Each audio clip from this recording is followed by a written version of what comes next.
is what the entire architecture is built on. I remember before the elections, all of you were saying 400 par, and you were saying you would change this. And then I was glad to see that the Prime Minister walked in and then was forced to bow his head in front of the Constitution.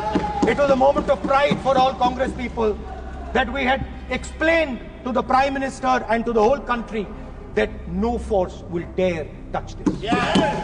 I know that the RSS has never accepted this. Mohan Bhagwatji has said that India didn't get independence in 1947. He has said that this constitution is meaningless. I know that that is at your heart. We will never let your dream come true. This constitution is going to rule India always.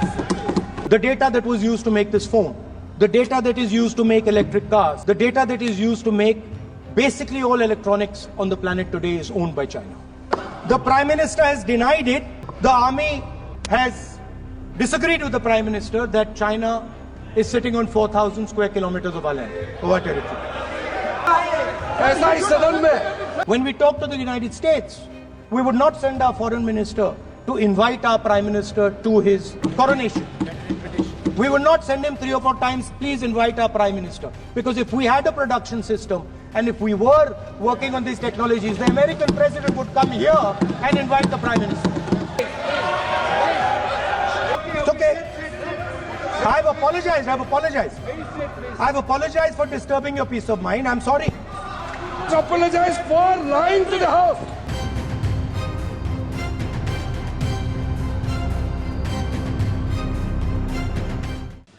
माननीय Shri Rahul Gandhi ji,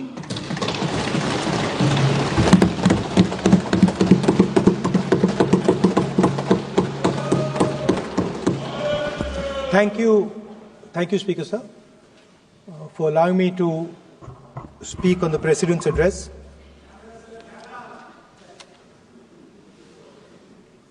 Camera. Thank you. Double thank you, sir.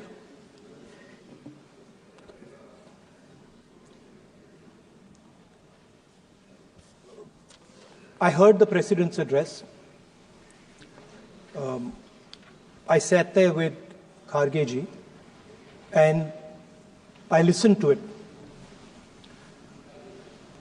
And I must say, I struggled through the President's address to maintain my attention on what was being said. Because I had heard pretty much the same President's address the last time and the time before that and the time before that. And it was the same laundry list of things that the government has done. We have done this, we have done this, we have done this, 50 or 100 things that the government has done. And so while I was sitting there, I was thinking, okay, I am being critical about what is being said. And I am saying that this is not the type of President's address that should be delivered. Well, the question came to my mind, what type of address would an India Gathbandhan government deliver? How would that address be different than the address we heard? Because it's no point me saying that it is a laundry list and then not providing an alternative idea. And so today I would like to lay out some dimensions of what an alternative address would look like, what the India Gathbandhan would probably focus on, and where we would lay emphasis. The future of this country is going to be decided by the young men and women of this country, the youth of this country. So I think anything we say has to be addressed to them, has to be spoken to them. The first thing in front of us, and this is something I'm sure the Prime Minister would accept and pretty much everybody in this room will accept, is that even though we have grown fast, We are growing slightly slower now, but we are still growing. A universal problem that we have faced is that we have not been able to tackle the problem of unemployment. No, neither the UPA government nor today's NDA government has given a clear-cut answer to the youth of India about employment. I don't think anybody in this room will disagree with me. I'll give a little statistic for the Prime Minister. The Prime Minister, something I would agree with directionally. The Prime Minister proposed the Make in India program. I think a good idea. We saw the statues, we saw the functions, we saw the so-called investment, and the result is right in front of me. Manufacturing fell from 15.3% of GDP in 2014 to 12.6% of GDP today. That is the lowest share of manufacturing in 60 years. I'm not even blaming the Prime Minister, because I think it would not be fair to say he didn't try. I could say that the Prime Minister tried, and I think conceptually Make in India was a good idea, but it's pretty clear that he failed, because manufacturing went from 15.3% of GDP to 12.6%. So the first question that any alternative vision would answer to the youngsters of our country is, okay, what and how are we going to solve this problem of employment? Any country basically organizes two things. You can organize consumption, and then you can organize production. Modern way of saying organizing consumption is services. Modern way of saying organizing production is manufacturing. But there is more to production than simply manufacturing. For example, agriculture also is about production. Now, pretty much every government since 1990 has done a decent job on consumption, on organizing consumption. Which are the companies that organize consumption? Uber organizes consumption. Reliance organizes consumption. Adani organizes consumption. But we have, as a country, failed in organizing production. We have excellent companies that try to organize production. They are the Mahindras of this world. They are the Bajajs of this world. Part of Tata's organizes production, but the record of the country in organizing production is dismal. And essentially what we have done is we have handed over the organization of production to the Chinese. So this mobile phone, even though we are saying we make this mobile phone in India, that is not a fact. This phone is not made in India. This phone is assembled in India. All the components of this phone are made in China. The network that has produced this phone is made in China, is owned by China.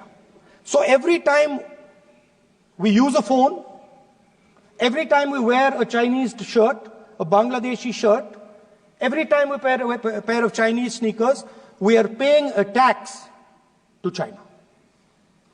Because some Chinese youngster is earning a salary to make or to produce that product. So the first message I would give in a presidential address would be that India has to focus completely on production. Because if we do not focus on production and we continue to focus only on consumption, we will find that we will run huge deficits, we will increase inequality, and eventually we will run into a serious problem. Social problem because of unemployment, which we are already facing. If you look at the numbers of the amount of people who are in jail, if you look at the numbers that are spent on internal security, if you look at the numbers spent on our police forces, they're all spiraling. They're all rising. And everybody understands that social tension is on the rise in India. So now the next question comes, okay, so where is this employment going to come from? What is India going to produce? And for that, I'd like to tell all the youngsters of this country that there is a revolution taking place, an exciting revolution. The world is transforming completely. And the change that is taking place, at the heart of the change that is taking place, we are moving from the world of the internal combustion engine to the world of the electric motor. We are moving from petrol to batteries. We are moving wind, solar, potentially nuclear energy. So our entire way of moving is changing. And this is going to change every single thing. It is going to change warfare. It is going to change medical treatment. It is going to change education. It is going to change how we eat. It is going to change every single thing. Now, the last time there was a revolution, called the computer revolution, the government of India had a clear focus. We looked at that revolution.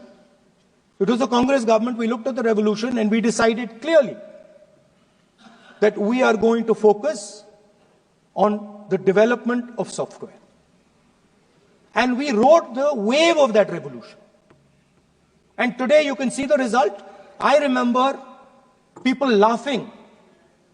I remember people laughing when the computer was being talked about. You mentioned Mr. Vajpayee. I respect Mr. Vajpayee, but Mr. Vajpayee gave a speech saying that computers are of no consequence to India. So, what is important when there is a revolution? What is important is that you understand what are the drivers of that revolution and where exactly do you need to focus, where exactly do you need to sit in that revolution. I said that this revolution is going to change everything. And I want the youngsters in this country to think about it. There is a war going on in Ukraine.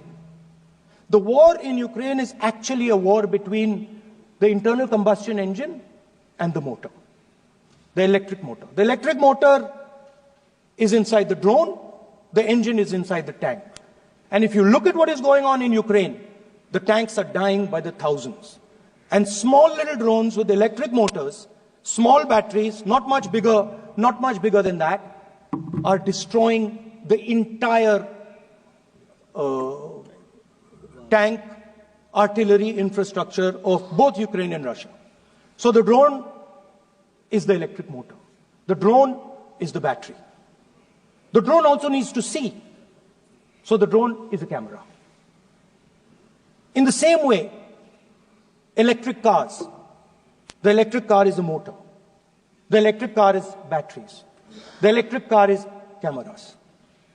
Robots are exactly the same thing. Robots are electric motors, multiple electric motors with cameras, with batteries. And this is what the revolution is going to look like. So there are basically 4 technologies that are driving this entire change in mobility. Electric motors, batteries, optics, and then on top of that, you can apply AI. Now people, I want to tell the youngsters of this country, people talk about AI. But it's important to understand that AI on its own is absolutely meaningless. Because AI operates on top of data. Without data, AI means nothing. And if we look at data today, there is one thing which is very clear. Every single piece of data that comes out of the production system in the world, the data that was used to make this phone, the data that is used to make electric cars, the data that is used to make basically all electronics on the planet today is owned by China. And the consumption data is owned by the United States. In China, the consumption data is owned by China, but in India, companies like Google, companies like Facebook, companies like Instagram, X, they own our consumption data. So if India wants to talk about AI, it has to first answer the question, what data is going to power that AI? And the answer today is India does not have that data. Neither does India have production data, neither does India have consumption data. We have handed our consumption data to the big American companies, and the production data we don't have anyway. So what would that vision look like? The first thing, we would start getting youngsters excited about this revolution. We would start to introduce the idea of a completely new way of moving, a complete revolution in how things move. We would start teaching our children in schools about batteries, about electric motors, about how these things combine, about how drones, robots, electric cars are structured, how they will work together. And most important, we have to start building a production network so that we can get access to production data. Now, what would we focus on? We would not give you a laundry list. China has at least a 10-year lead on India in this space. China has been working on batteries, robots, motors, optics for the last 10 years, and we are behind. So what would our president's address say to the youngsters? We will choose critical areas in each one of these technologies, and we will start to build capabilities in those areas. The second thing we would do, we would ensure that our banking system is not captured by 2 or 3 companies that basically do not allow you to build a production system. But our banking system is open, is dynamic, and is accessible to small and medium businesses and to millions and millions of entrepreneurs who want to take part in this revolution. Our foreign policy would take into account this revolution. When we talk to the United States, we would not send our foreign minister to invite our prime minister to his coronation. We would not send him 3 or 4 times, please invite our prime minister. Because if we had a production system and if we were working on these technologies, the American president would come here and invite the prime minister. So it is important to understand where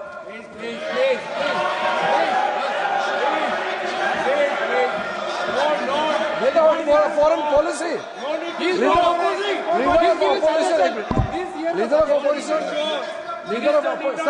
Leader of opposition cannot make such serious unsubstantiated statement.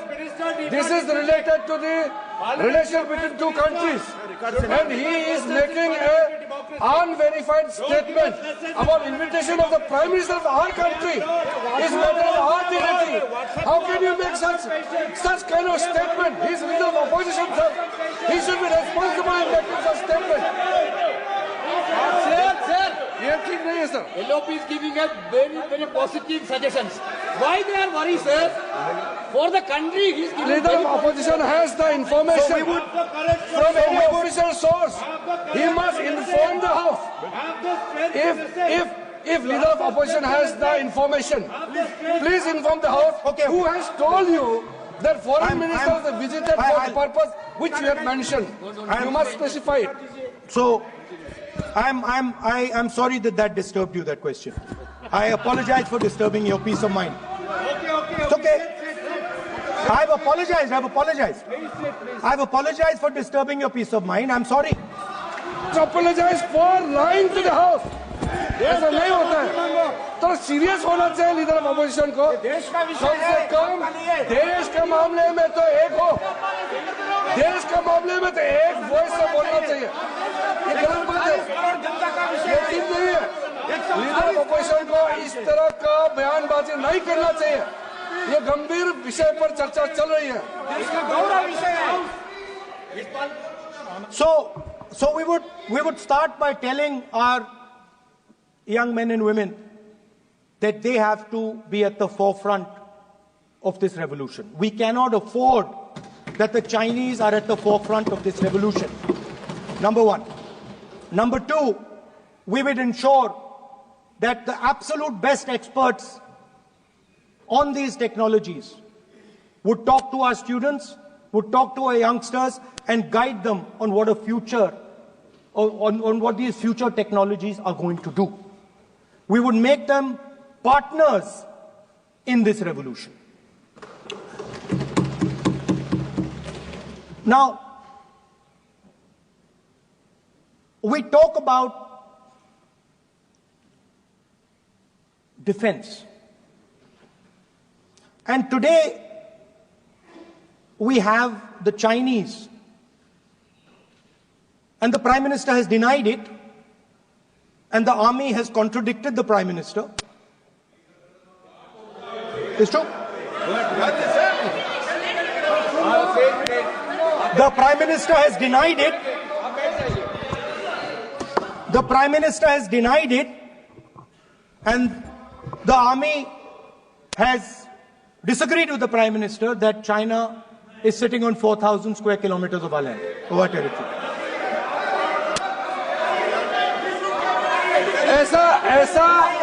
ऐसा इस सदन में अब मन चाहे बात नहीं बोल सकते हैं। ये बिल्कुल ठीक नहीं है सर। ये सीरियस मामला है। आप फॉरेन पॉलिसी पे, बॉर्डर इश्यू पर आप अपना कैसे मजाक बात कर सकते हैं? अपना मन मारन कहानी आप बना के बोल रहे हैं। ये तो बहुत सीरियस मामला है। विदेशी प्रतिपक्ष के नेता जो आप विषय बोल रहे हैं, जो विषय आप बोल रहे हैं, उसके तथ्यों को Let me speak. सदन के पटल पे रखना आप। पानी। अनुरोध है, लीडर ऑफ अपोजिशन बोलिए, हम लोग शांति से सुनेंगे। ये आपका अधिकार है बोलने का, मगर आप मन चाहे ऐसा सीरियस इशू पे कैसे बोल सकते हैं? ये सीरियस मामला है। आप सदन में बोल रहे हैं, से बोलते हो, फॉरेन मिनिस्टर का बात बोल देते हो, सीमा का बात ऑफिशियल पर्सन से अलग बात करते हैं। ऐसा मत बोलिए, ये देश के लिए ठीक नहीं है। आपको सीरियस होना पड़ेगा लीडर ऑफ अपोजिशन। ये गंभीर मामले को आप ऐसा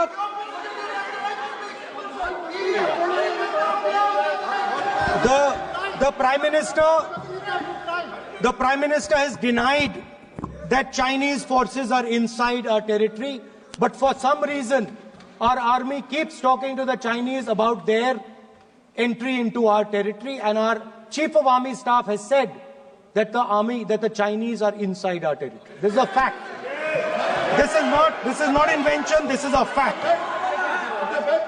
Now, but the reason China is inside our territory is important. Because people think that wars are fought between armies and their weapons. But the fact of the matter is that wars are fought by industrial systems. The fact of the matter is that China has an industrial system that is far stronger, far bigger than our industrial system.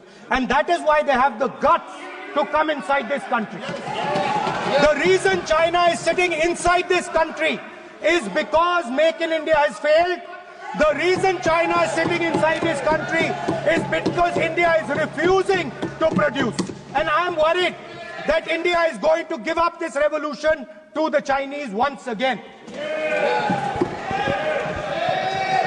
The reason I made this reference is because everything is connected. If and when we fight a war with China, we will be fighting with Chinese electric motors, Chinese batteries, Chinese optics, and we will be buying Chinese motors, Chinese optics, Chinese batteries.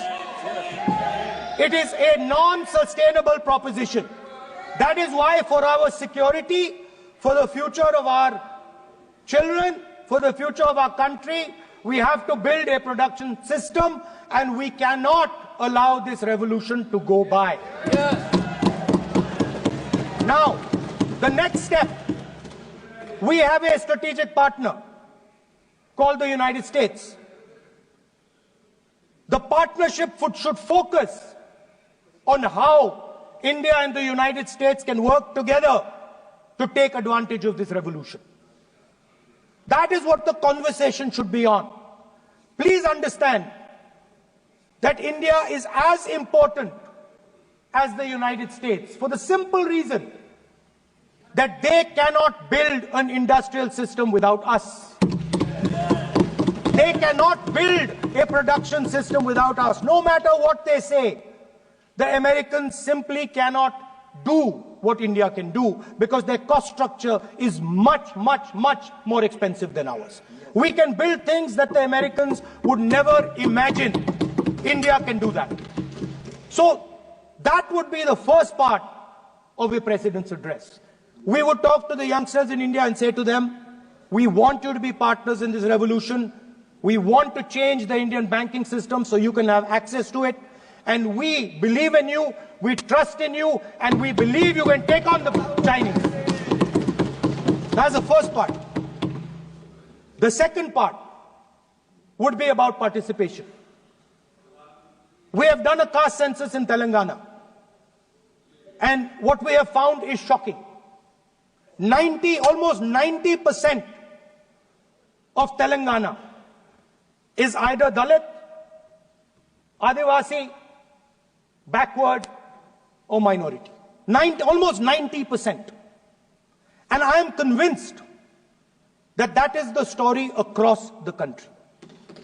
I am absolutely convinced that the OBC population of this country is not one less than 50%, possibly 55%. 16% are Dalits, 9% are Adivasis, 15% are minorities. Last budget, there was a photograph. You remember the photograph? Of course. वो मक्खन बांटने वाली, हलवा बांटने वाली photo. मैं हैरान हो गया कि इस बार फोटो ही हटा दी. हलवा खिलाया मगर दिखाया नहीं किसको खिला रहे. Please. So at the center of any new development paradigm for this country, which runs parallel with the production paradigm I spoke of, which works together with the production paradigm I spoke of, is the participation of lower castes, OBCs, Dalits, Adivasis in the wealth of this country. If we look at the largest corporates in this country, they're all owned. None of them are owned by OBCs. None of them are owned by Dalits. None of them are owned by tribals. If we look at the biggest media companies that support the Prime Minister, every day we see the Prime Minister's pleasant face, smiling face on these media. None of them are owned by OBCs. None of them are owned by Dalits. None of them are owned by Adivasis. This is the fact. So central to any new development paradigm is the architecture of a new paradigm. And that architecture of the new paradigm can only be built once the caste census is placed on this table. Because once the caste census is placed on the table, we will know exactly how much of this country's wealth, how much of this country's power, how many of this country's institutions are owned by 90% of this country. There are OBC MPs in the BJP. There are OBC MPs in the BJP. There are Dalit MPs in the BJP. There are Adivasi MPs in the BJP. Remember, you are OBCs, you have 50% of the population, and you have absolutely no power. I know that you're sitting there and you cannot even open your mouth. That is the truth of the country. प्रधानमंत्री का चेहरा आपको दिखाई नहीं देता है. जाति जनगणना, प्रधानमंत्री का चेहरा आपको दिखाई नहीं देता है. Architecture, participation, revolution in this country that we are going to bring. ये अंधेरा हो गया है. पार्लियामेंट में ये कुछ दिखता नहीं है. सोनिया गांधी, प्रियंका, ये इधर अपोजिशन को कुछ दिखाई नहीं देता है. ओबीसी बात करते हैं. So the idea is, Speaker, दिखाई नहीं the देता idea.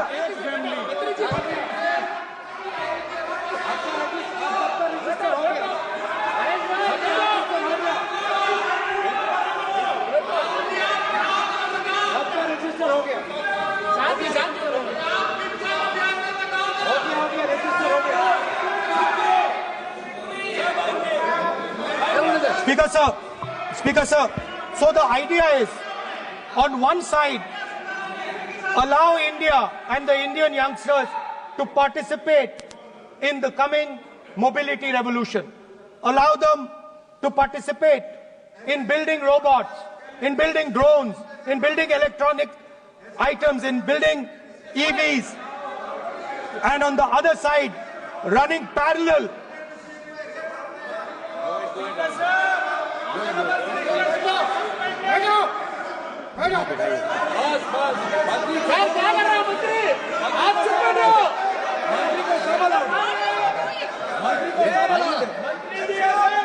Why do people are मैंने उनको ही मना The country, Speaker sir. ऐसा नहीं है, आप So- भी बहुत डिस्टर्बेंस करते हैं. Okay, Speaker sir, so parallel ideas. One idea, participate in the mobility revolution. Whether you're thinking of economy, weapons, production, healthcare, India should participate in this revolution. India should become the master of the electric motor, master of the battery, master of optics, and master of AI applied on top of that production system. Now imagine the power of AI when we apply it to the caste census. You imagine what we will do with AI and what we will do with the social revolution in this country when we start to apply AI on the data that we get from the caste census. So we are going to run a parallel track. On one side, participation, revolutionizing the participation of Dalits, OBCs, Adivasis in the ruling of this country, in the institutions of this country, in distribution of wealth of this country. And on the other side, parallel track, challenge the Chinese and participate in the revolution and defeat the Chinese in electric motors, batteries, solar panels and wind. So that is the first two parts of any presidential election address that any India Gathbandhan leader would give you. The final, of course, we go back to the Constitution. This, our favorite, just like the production system is a weapon, just like Jati Jangarna is a weapon of transformation, this is what the entire architecture is built on.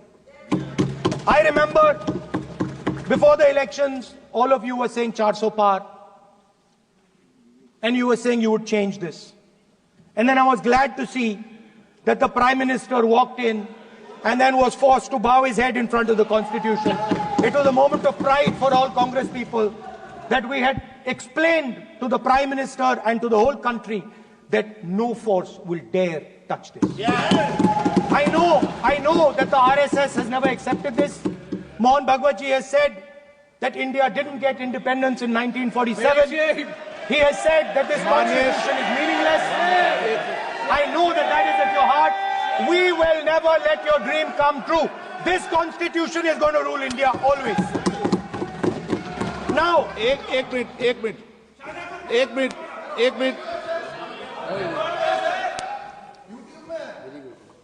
आप प्रतिपक्ष के नेता हैं,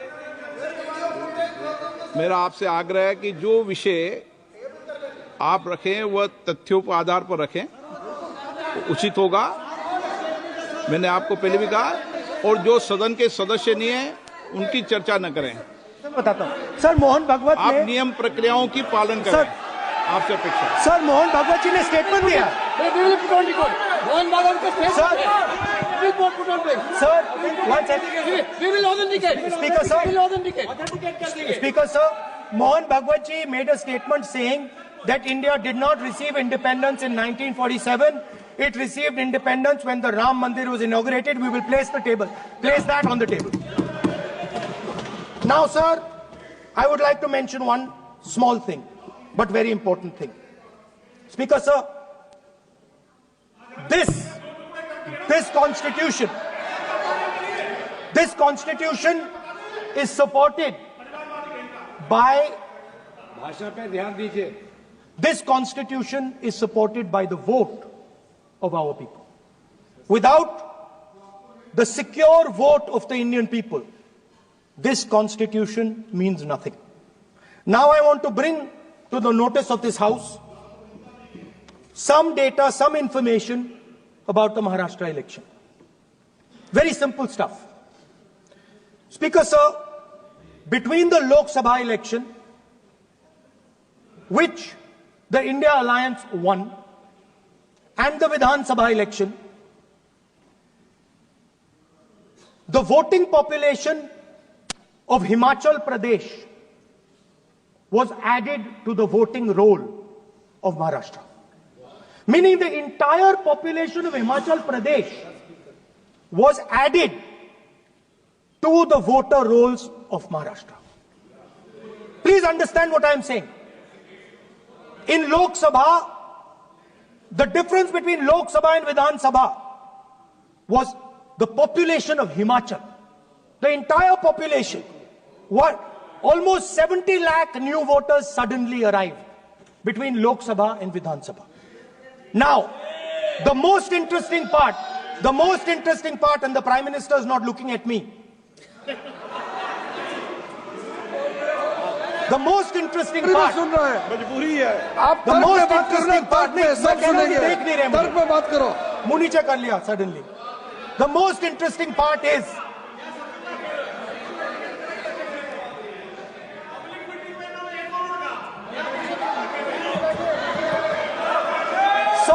Sir, Maharashtra में more voters were added in 5 months in Maharashtra than were added in 5 years in Maharashtra. जितने 5 साल में add हुए उससे ज्यादा 5 महीने में ऐड हुए, आखिरी 5 महीने में लोकसभा चुनाव के बाद. सर, एक बिल्डिंग है सर शिरडी में, एक बिल्डिंग में 7,000 नए वोटर एक बिल्डिंग में ऐड हुए सर. एक बिल्डिंग में 7,000 नए वोटर ऐड हुए सर. सर, मैं कोई आरोप नहीं लगा रहा हूं, मैं सिर्फ ये कह रहा हूं सर कि इसमें कुछ ना कुछ प्रॉब्लमैटिक है कि हिमाचल प्रदेश जितने बड़े वोटर्स लोकसभा के बाद जादू से आ जाते हैं. अब हम क्या कह रहे हैं? हमने इलेक्शन कमीशन से रिपीटेडली कहा है कि हम आरोप नहीं लगा रहे हैं. आप एक काम कीजिए, हमें लोकसभा की वोटर लिस्ट दे दीजिए, नेम, एड्रेस और इलेक्ट्रॉनिकली दीजिए, और विधानसभा नहीं है. नहीं सर, नहीं. स्पीकर सर, वो सब वेबसाइट पे रहती है, सब जानते हैं, कभी भी कोई निकाल सकता है. स्पीकर सर, मैं समझा देता हूं सर. स्पीकर सर, वो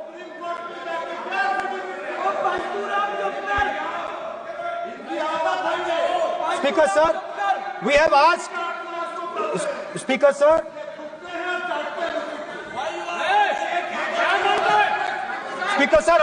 we are asking this question. Speaker sir, population of Himachal Pradesh. Please. Population of Himachal Pradesh has voted. Extra has voted in Maharashtra. We are saying to the Election Commission, please give us the names and addresses and polling booths of all the workers in the Lok Sabha and all the workers in the Vidhan Sabha, so we can calculate who these new workers are, who these new voters are. Interestingly, the new voters are mostly in the constituencies that the BJP has swept. Please understand, the new voters have been added mostly in the constituencies where BJP has swept. I am still not making an allegation. I am saying on the floor of the House that the Election Commission has to give the data of the Maharashtra elections to the Congress party to the Shiv Sena and to the NCP, so that we can see exactly where these voters have been added, who has been subtracted, who has been added, where they have been added. This is not an irresponsible request. This is a very simple request for them to fulfill. The reason I am saying this, sir, is because the rules have been changed. This is not just said in isolation. Speaker, sir, the election commissioner used to be chosen by the Prime Minister, Leader of Opposition, and the Chief Justice. Sir, the Chief Justice was removed from that committee. Why? Why? This is a question, sir. This is a question to the Prime Minister. Why was the Chief Justice removed from the committee? Now, in a few days, I am going to go to the meeting. I am going to go to the meeting. There's going to be Mr. Amit Shah and Mr. Modi ji. And there's going to be me. 2 to 1. Why am I even going to the meeting? What is the purpose of me going to the meeting? I'm only going to the meeting to certify what Modi ji and Amit Shah ji are going to say. Right? Whereas if the Chief Justice was there could be a discussion. Chief Justice and Leader of Opposition could say, no, we don't agree. So, there seems to be a calculated strategy. Now, just prior to the Lok Sabha, the election commissioner was changed and 2 new election commissioners were placed. Yes. We know that the election dates were changed. Yes. We know that the elections were postponed. These are facts. These are not things I am inventing. So, in order to safeguard this constitution, the entire opposition requests the data for the Maharashtra election. We request the data and the electoral voter list for Lok Sabha and the corresponding list for Vidhan Sabha. And I am very confident that the Election Commission will not give us this information.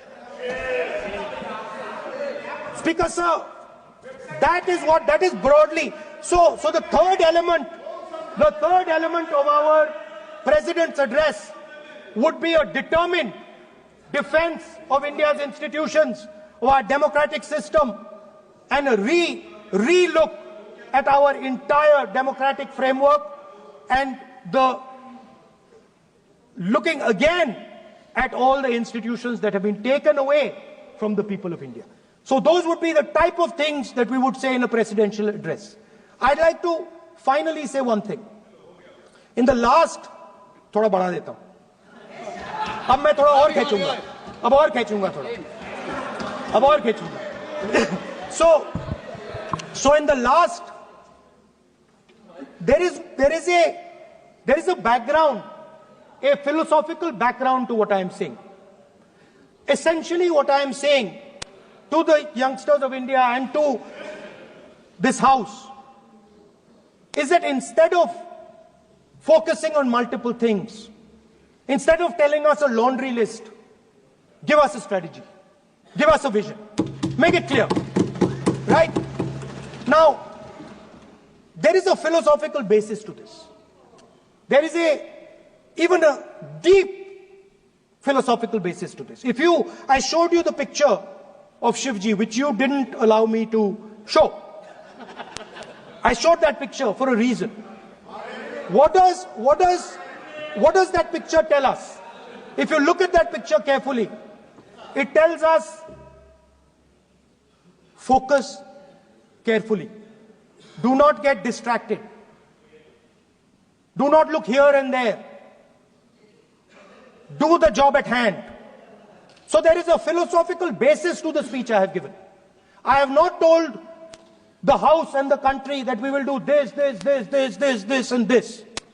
This is the philosophy of Shivji. Say what you have to say, but be clear that you're going to do that one thing and don't do 56, 70 different things. So there is a link between our philosophical tradition, our religious tradition, and what I'm saying. And that is what India needs to do. India needs to connect the past, the values of the past. You talk about Sardar Patel ji, but you destroy Sardar Patel ji's values every day. You talk about Ambedkar ji, you destroy his values every day. You talk about Nehru ji. No, you don't talk about Nehru ji. Right? You bow in front of Buddha. You destroy what he says. So the point is, you have to be truthful. to what you are, right? And it is important that when you are giving a way forward to the nation, there is clarity of purpose. There is no hatred, there is no violence, there is no anger, because these things are destroying our country. So my speech has not been angry, has not been nasty. My speech has been very polite, very kind, and I thank the Prime Minister for coming and listening to it.